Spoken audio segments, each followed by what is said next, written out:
Америк тусагчдын үндэсний 7-р баг хурлыг амжилттай зохион байгуулж байна.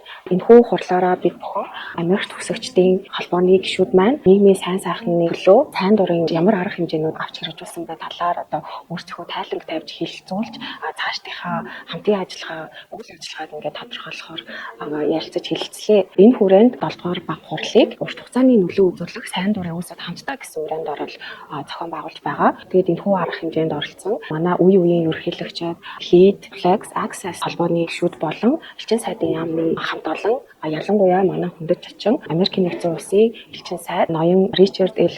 Вонгонд хүрэлцэн ирж манай тусагчдад мэдчилгээ дэвшүүлж оролцсон явдал маш их баяртай байна. Америк тусагчдын холбоо маань сүүлийн 2022-оос 24 оны хооронд МАСАгийн брэнд болсон үйл ажиллагаануудыг үргэлжлүүлэн амжилттай хэрэгжүүлж ажилласан байгаа. Тухайлах юм бол өдөө орон нутгийн хүүхдүүдэд боловсрол мэдээллийн тэгш байдлыг хангах зорилгоор Rural Outreach гэдэг хөтөлбөрийг болвол ховд олон занхан аймагуудад зохион байгуулж нийт 2000 хүүхэд сурагчид оролцсон. Хувийн болон улсын ерхий боловсролын сургуулиудын англи хэлний багш нар зориулсан National Enrichment гэдэг хөтөлбөр байгаа. 24 онд мянган багш хамрагдаж бүсэлтийн баяраа хийсэн. Нийтдээ 4 жилийн хугацаанд энэ хөтөлбөрт маань Монголын нийт ерхий боловсролын сургуулиудын англи хэлний багш нарын 3/2 нь бол хамрагдсан гэсэн юм амжилт үзүүлсэн байгаа. Үүнээс гадна Америк тусагчдын холбоо маань Австрали, Англи, Турк болон Япон гэсэн бусад улсуудын тусагчдын холбоотой хамтын ажиллагаагаа сайжруулж нийт бүрхүү үйл ажиллагаа зохион байгуулж улмаар энэхүү олсон орлогоо сайн дурын үүсэд хандуулсан. Мөн бас ном хандуулах хаяныг зохион байгуулж 450 орчим Монгол англи дээр ном сэтгүүлийг орон нутгийн болон хотын ерхий боловсролын сургуулийн номын сан болон өрийн бас байгууллагуудаас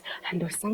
Иймэрхүү одоо голлох ажлуудыг бас хэрэгжүүлсэн байна. Юу Америк төгссөн туршлага мэдлэгийг подкаст олон өгүүл нийтлүүдээр үргэлжлүүлэн хуваалцсан байгаа. 7-р баг хурлын бас нэг онцлог нь манай МАСА гэдэг байгууллага маань Advisory Board буюу зөвлөх зөвлөлийг байгуулснаа бас зарлаа. Тэгээд өөрсдөө өмнөх үеийн бүх ерөнхийлөгчдийг энэ хүү Advisory Board-д бас урьж оруулж байгаа. Тэгэхээр манай МАСА гэдэг байгууллага нь 2007 оноос одоо ингээд 17-18 дахь жилдээ үйл ажиллагаа явуулж байна. Тэгэхээр өмнөх үеийн одоо ерөнхийлөгч удирдлагуудын санал зөвлөмж дээр үндэслээд манай МАСА гэдэг байгууллага улам их үйл ажиллагаагаа өргөжүүлж нийгэм чиглэсэн үйл ажиллагаануудыг идэвхтэй хэрэгжүүлнэ гэдэгт итгэлтэй байна. МАСАг удирдах байсан 5 ерөнхийлөгч нар маань панел хэлэлцүүлгийг явуулж санал сургамж өөрсдийнхөө гой хөгжилтөө дурсамж түүхүүдийг бас бид нартэй хуваалцсан маш их онцлог үйл явдал байлаа гэж бодож байна.